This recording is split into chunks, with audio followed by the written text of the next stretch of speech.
Hello दोस्तों, अंजना के channel में आप सभी का हार्दिक स्वागत है। तो आइए दोस्तों, आज मैं आप सबको एक बहुत सुंदर मोटिवेशनल लघु स्टोरी सुनाना चाहती हूँ। एक बार देवराज इंद्र आचार्य बृहस्पति के सत्संग के लिए पहुँचे। वहाँ देवी लक्ष्मी की महिमा की चर्चा होने लगी। आचार्य बृहस्पति ने कहा, माँ लक्ष्मी जिस पर कृपा करती है वह धनवान और समृद्ध बन जाता है, किंतु यह ध्यान रखना चाहिए कि धन संपत्ति का उपयोग सदैव सद्कार्यों के लिए ही करना चाहिए, अर्थात अच्छे कामों में ही उसको लगाना चाहिए धन को। यदि आप धन का गलत तरीके से उपयोग करते हैं तो कुछ ही समय में व्यक्ति धनवान से कंगाल हो जाता है। तो देवराज इंद्र ने पूछा, हे बृहस्पति देव, हे आचार्य, श्री धनाढ़ को किन किन सद्कार्यों पर धन का उपयोग करना चाहिए? कि हे आचार्य, जो धन का धनपति है उसको किन किन बातों के ऊपर, किन किन अच्छे कामों के ऊपर धन खर्च करना चाहिए? तो बृहस्पति आचार्य जी कहते हैं कि लोकोपकार के कार्यों पर धन खर्च करना चाहिए, उसका सदुपयोग ही है।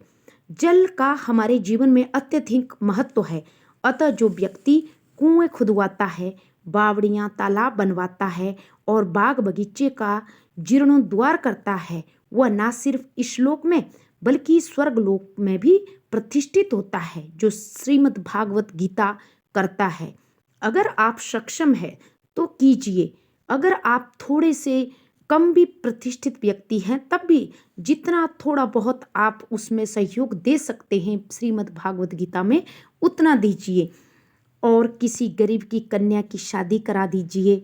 और जहाँ कहीं भी आपको लगता है कि कोई व्यक्ति गरीब अथवा जो मजदूर अपने बच्चों को उचित शिक्षा नहीं दे सकता और वो बच्चा उस काबिल है कि वो आगे पढ़ना चाहता है, लेकिन जिसके पास अपने बच्चों को पढ़ाने के लिए भी पर्याप्त पैसा नहीं है, पर्याप्त धन नहीं है, उनको भी आगे पढ़ाने की, उनको विद्या ग्रहण करने की मदद कराएं। धर्मशाला, देवालय, विद्यालय, अनाथालय, चिकित्सालय जैसे लोकोपकारी कार्य में धन खर्च करने वाले को अनेक यज्ञों और उपासना का पुण्य प्राप्त होता है। 100 अश्वमेध यज्ञ करने का उसे फल मिल जाता है, क्योंकि वृक्ष अपने फल फूलों से लोगों की सेवा करते हैं। वृक्ष जो होते हैं वो भी अपने फल कहाँ खाते हैं, वो भी तो अपने फल हम जन कल्याण के लिए ही अर्पित करते हैं।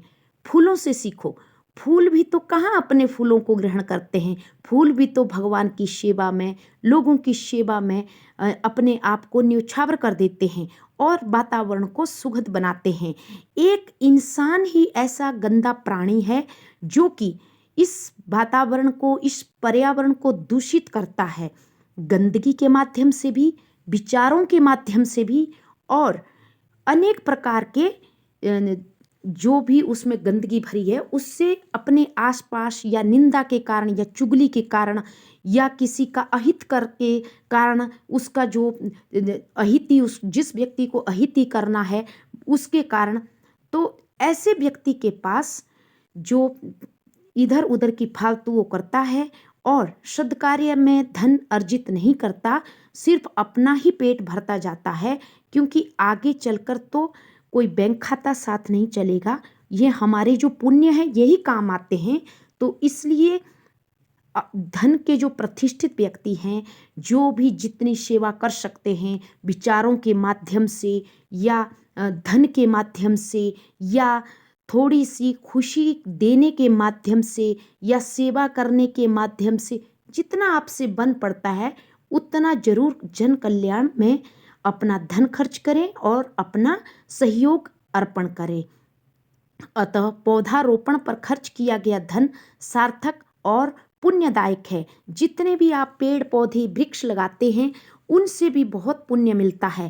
कहते हैं दोस्तों, हमारे दादाजी कहते थे कि अगर कोई एक व्यक्ति आम का एक वृक्ष अपनी ज़िंदगी में लगाता है और उस वृक्ष के, उस आम के वृक्ष के जो फल है ना, वो आम है, अगर वो आम उस व्यक्ति के माता पिता अगर वो खा लेते हैं तो भी वो मातृ भक्ति से और पितृ भक्ति से उरीण हो जाता है वो व्यक्ति जिसने आम का पेड़ लगाया होता है और उसके फल जो उसके माता पिता चख लेते हैं। तो देखा दोस्तों, आप सबने बृहस्पति जी ने कितनी अच्छी बातें मानव जीवन के लिए कही, और ये लक्ष्मी माता कितनी बहुत ही ये लक्ष्मी माता कितनी हमारी सहायता करती है। तो हमें भी चाहिए कि अपनी लक्ष्मी जी को अच्छे कार्यों में हम लगाएं, ना कि जुआ शराब में लगाएं। तो तभी हमारा ये धन, ये लक्ष्मी माता ज़्यादा से ज़्यादा बढ़ेगी। और सद्कार्यों में यदि आप इसको अच्छे कामों में यदि आप अपनी लक्ष्मी माता को खर्च करते हैं तो thank you. Please subscribe me my channel. Thank you. ज़्यादा से ज़्यादा सब्सक्राइब करें।